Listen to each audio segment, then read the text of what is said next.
یکی از تبعیض‌هایی که توی کشور ما داره اتفاق میفته مربوط میشه به همین مسئله زبان مادری.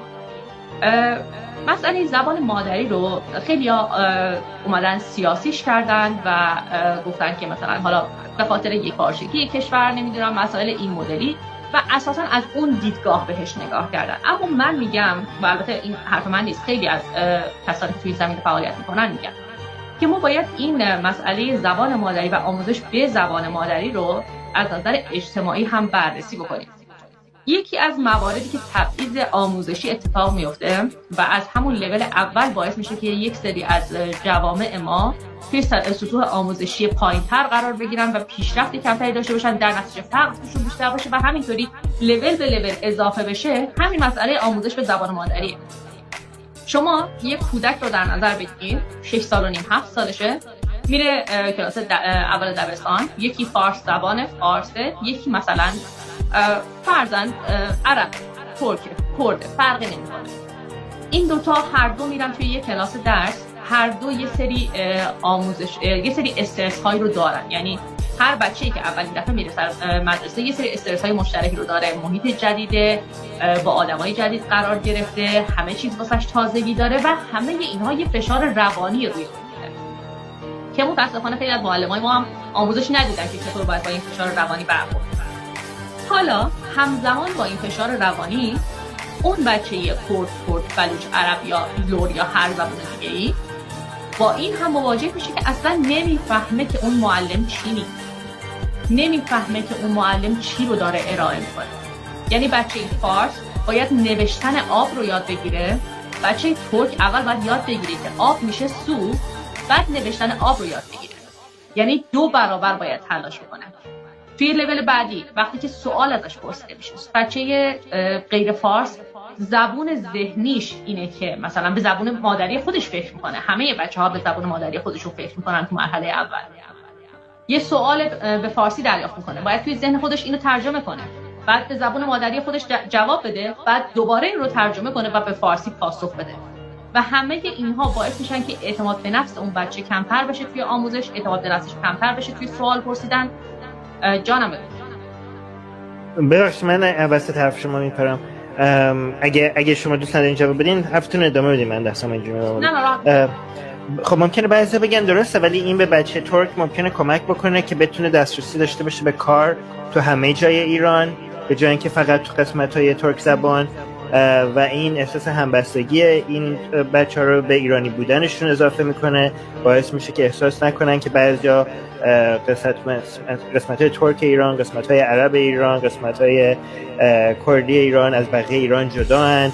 اینا رو احساس کنن که اینا همه مردم یک کشورن. اگه به یک زبان صحبت بکنن، اگه اینا رو بهشون زبان‌های مختلف درس بدین، اینا میشن آدمای مختلفی که اصلا نمیتونن با هم، اگه نمیتونن اصلا با هم حرف بزنن، چجوری اصلا میتونن با هم یک کشور تشکیل بدن؟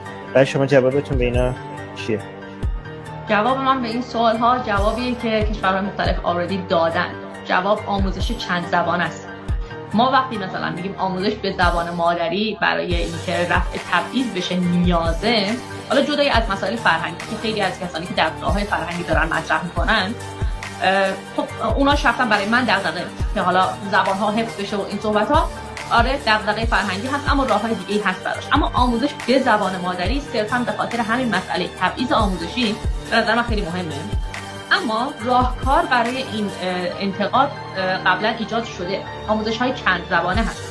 ببینید وقتی یه نفر میگه آموزش به زبان مادری اتفاق بیفته، معنیش این نیستش که از اول دبستان تا پایان دانشگاه به همون زبان فقط صحبت بشه توی محیط آموزشی.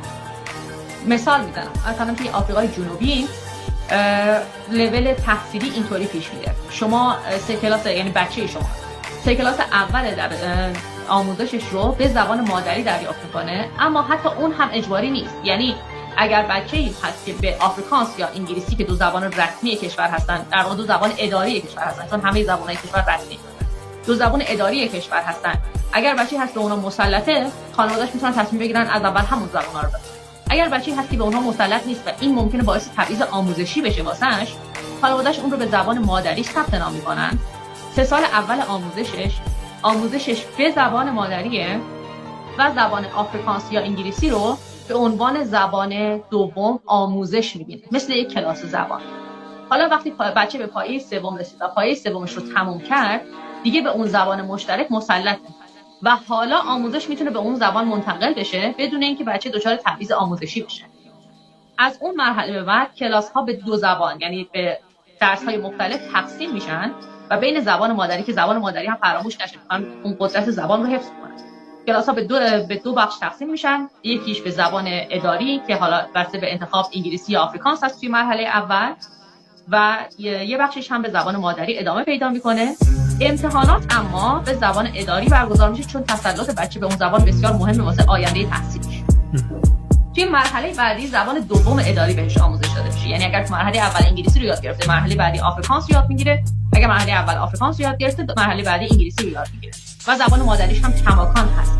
یعنی یک بچه وقتی توی آفریقای جنوبی فارغ التحصیل میشه، انگلیسی، آفریکانس و زبان مادریش رو حداقل بلده. یه پیشرفت خوب داره، تو جامعه جهانی جای خوب داره، تحصیلاتش رو خوب انجام داده و تبعیض آموزشی هم نگرفته. یعنی این یه مسئله حل شده است، لازم نیست شما بیایم چرخ رو از اول اختراع بکنیم. Əxirən məmləkəti bu boyda müşkül bürüyür. Ağanın kullu sözü budur ki, mədrəsələrdə ana dili ilə dəstəmaqlıq qədəğən. Ağay vəzir, bizim ana dilimiz türk dildir. Biz türk dildən sonra ayrı dil ilə başarmırıq danışaq. Sən mənim ana doğum dilimi necə deyərsən qədəğəndir? Və niyə xarici dilləri mədrəsələrdə, danışqahlarda demağa demirsiniz qədəğəndir?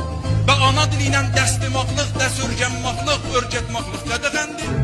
Ağay vəzir, bu müşkil amuzış pərvəriş, bu ikiz ana dili ilə dəstiyaq demiyaq deyiri. Müəllimlərin o mutalibatı ki dalı düşüb, o büyün əsası müşkülümüzdür. Nəyin ki günlərmə ana dili ilə dəstəmaqlıq qədəğandır? Hangi qanunda? Sizi qoymayacaq hədəfizə yetişəsiniz. Sizin qabağınızda dayanacaq.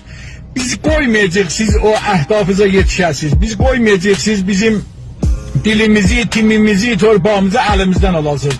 Biz sizin qabağınızda dayanacağıq. Öldü var, döndü yox. Bura Azərbaycanın içidir, miyana yolunda kukunun piçidir. Fərq eləməz erkək ya dişidir, İngilab olsa Türkün işidir. Əgər iş İngilisin dişidir, iddiası olan hər kəs eşidir. Babəşi qışqırar gələ dağlar, dağlara yapışıb gələ bağlar. افراد رو با شناسنامه‌شون میشناسن. حالا اگر کسی از ما بپرسه که ملت ایران رو به چی باید شناخت، ما جوابمون اینه که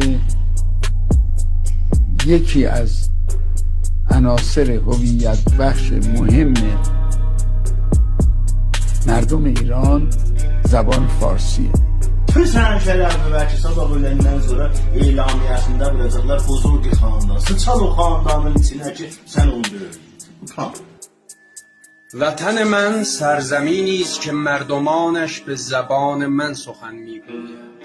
هم خون من هستند، فرهنگ مشترکی با من دارند و هر زمان با من همدل هستند و در طول تاریخ از زبان و فرهنگ و خون من دفاع کردند و دفاع خواهند کرد. با دیوار و سیم خاردار نمی شود وطن ساخت. Siz necə qanun yazansınız ki, öz yazdığınız, öz qoyduğunuz qanunla müxalifətlik edirsiniz. Fəqət bu deyil. Siz bütün məsaildə bu iştibah qanunlarınızla, iştibah fikirlərinizlə bu millətin evini yıxıbsınız. Biz nə fəqət türkçü dilin mədrəsələrimizə tədris edəcəyik, bəlkə türkçü dilin rəsmi dil, bu məmləkətdə zəbanı milli, zəbanı rəsmi, biz bunu səbt elətdirəcəyik. Oturun görün.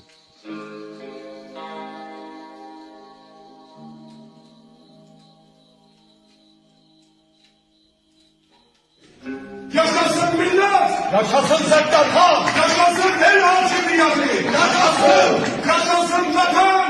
Yaşasın! Yaşasın Azərbaycan! Yaşasın! O kilipdə barmağın başı şişməyib ki qardaş. Barmağına tikan batmayıb. O zəhrimar şehrin vır. Göndər 100 nəfərə. Səndən heç sad azalmayacaq. O falon vur. Qardaş biz istəmiyor belə cer olay. Otqolan tərifləmiyor fəzai məcazda. Amma istiyor haqqımızdan difa eləyək. Öz şərəfimizdən, qeyrətimizdən difa eləyək. Heç sizdən heç tat kəm olmaz. Falı ölün, göndərin bir-birinizə.